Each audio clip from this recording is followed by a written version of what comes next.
परीक्षित महाराज कहना शुरू कर दिया, भगवान की कथाओं को कुछ कहने लगे। तो माता उत्तरा सुनती है, जो कि बृहद भागवतामृत में इसका वर्णन होता है। तो ऐसे ऐसे करके जब परीक्षित महाराज भगवान की कथाओं में आविष्ट हो गए, होते हुए एकदम समाधि जैसे बैठ गए, समाधि में बैठे। और उस समय उन्होंने शरीर छोड़ दिया और वहां से चले गए। किसी को पता ही नहीं लगा, सब बैठे हुए हैं कि ये समाधि में बैठ गए। तो इतने में सब लोग कीर्तन करने लगे। तो कीर्तन के साथ परीक्षित महाराज जी तो चले गए। तो बाद में तक्षक रास्ते में आ रहा था। इतने में एक झाड़ फूक वाला मंत्रविद धन्वंतरी वो भी आ रहा था। दोनों मिल गए रास्ते में। बोले भाई कहाँ जा रहे हो? बोले परीक्षित महाराज की सभा में जा रहा हूं। बोले क्या करोगे? बोले परीक्षित महाराज को अभी सांप काटेगा, तक्षक डसेगा, तो मैं मंत्र पढ़ दूंगा, वो जीवित हो जाएंगे, तो इसलिए मैं जा रहा हूं। तो बोले अच्छा। तो बोले कि अच्छा ठीक है, कैसे तुम जीवित करोगे इसकी परीक्षा तो दिखाओ मुझे। बोले अच्छा। बोले तुम कौन हो बताओ? बोले मैं तो तक्षक हूं। बोले अच्छा, तभी मैं परीक्षा करिए, एक पेड़ को काट के दिखाता हूं। तो एक पेड़ को काट दिया, साथ ही साथ पेड़ जल करके राख, पूरा पेड़ जल गया, राख बन गया। तब उसने मंत्र पढ़ा। मंत्र पढ़ते ही एकदम नया हरा भरा पेड़ बन गया। बोले देखो मैंने जीवित कर दिया। तो बोले भाई तो बड़ा चमत्कार है। उस समय तक्षक ने उसको बोले तुम जा रहे हो, तुम्हें क्या मिलेगा, क्या लोगे? बोले वहां जाने से, उनको जीवित करने से मुझे धन रत्न मिलेगा, धन दौलत। बोले अच्छा ये लो। उस समय तक्षक ने बहुत सारा धन उनको दे दिया। दे करके बोले कि भाई तुम यहाँ से लौट जाओ, काल का विधान है, कुछ उपाय नहीं, तुम जाओ। उनको लौटा दिया।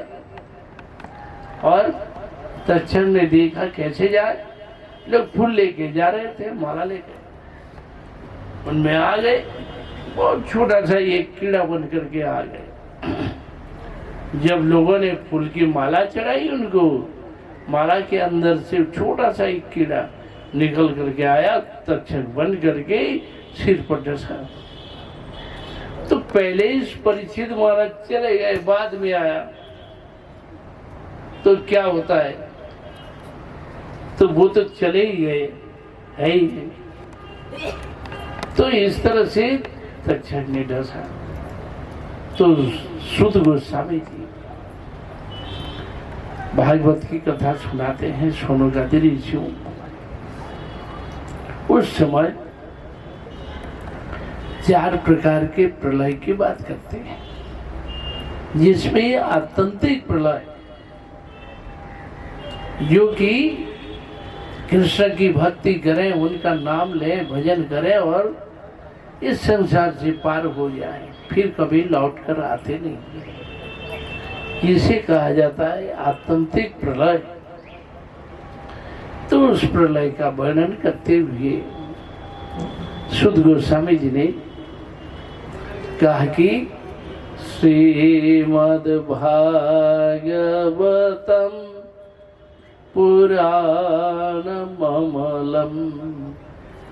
जत वैष्णवानां प्रियं यत्र ज्ञान विराग भक्ति सहितं नैष्कर्म माविष्कृतं तत्श्रेणं सुपठन् विचारणं परोभक्त्या विमुच्य नरः। बोले कि श्रीमद् भागवत अमल पुराण है, कोई दोष त्रुटि विच्युति नहीं, विशुद्ध पुराण, वैष्णवानां प्रियम, वैष्णवों का एकांत प्रिय ग्रंथ है, जिसमें ज्ञान वैराग्य और निष्काम भक्ति की बातें। इन कथाओं को कोई श्रवण करे, पठन करे, मनन करे तो भक्ति के द्वारा इस संसार से मुक्त होकर भगवत धाम की प्राप्ति करते हैं। इसलिए अति सहज रूप में लोग संसार से पार हो जाते हैं। तो सुत गोस्वामी जी ने गुरु सुखदेव मुनि को, व्यास जी को, नारद जी को प्रणाम किया और वक्ताओं और श्रोताओं को सबको नमन करते हुए उन्होंने प्रणाम करके बोले कि भगवान श्री हरि को हम प्रणाम करते हैं, जिनका नाम, जिनकी महिमा इतना प्रभुत्व, इतना महिमा संपन्न है। ऐसे भगवान श्री हरि के चरणों में प्रणाम किया। तो आज हम लोग जो कि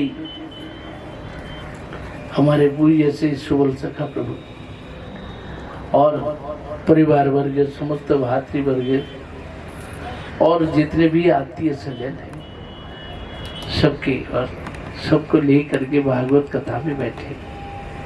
आपने यथेष्ट समय दिया, सभी काम का छोड़ करके बैठ गए और यहाँ कथाएं होती रही, यह अनुष्ठान चला।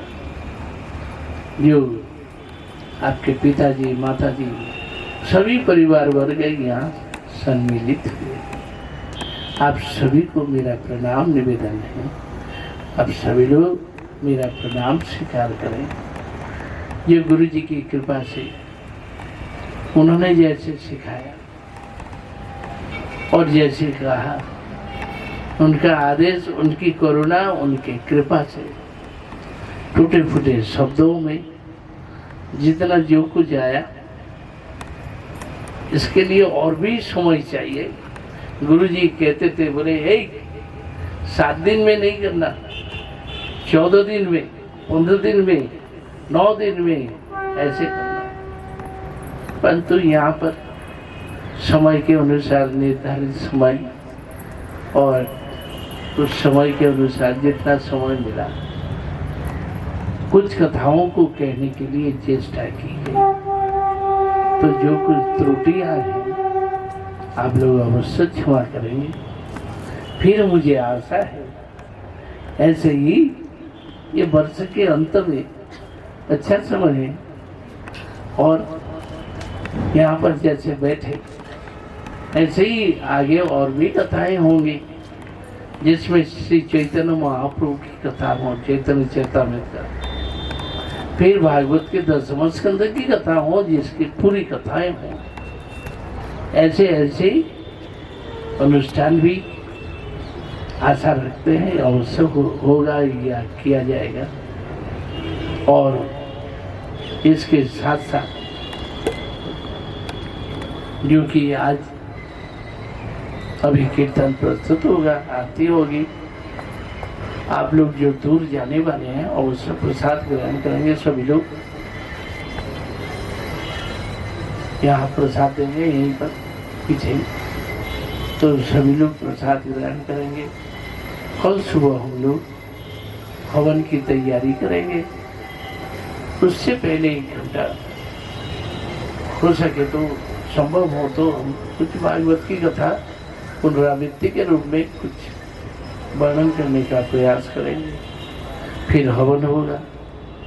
हवन के पश्चात यदि टाइम बचे तो सभी लोग प्रसाद ग्रहण करेंगे और इसके साथ साथ यदि हो तो अवश्य गीता की कथा भी कहेंगे। गीता पर भी कहने का प्रयास करेंगे, क्योंकि परसों दोपहर तक हम लोग रहेंगे। इसके पश्चात हम लोगों को और कहीं जाना पड़ेगा। किसी भक्त के घर घर में भी प्रोग्राम चल रहा है और इस समय प्रचार का टाइम है, जाना पड़ता है प्रचार में, सब जगह गांव में घूमना है। तो निवेदन है कि आप सभी लोग नवद्वीप धाम परिक्रमा में होली पर 15 मार्च से, उससे पहले 2 दिन पहले से 13 मार्च से शुरू हो जाएगा परिक्रमा। तो आप लोग अवश्य केशव जी गौड़ी मठ नवद्वीप में अवश्य पधारिए और हम आपको आग्रह करते सभी लोग परिक्रमा में आए, बड़ी खुशी होगी।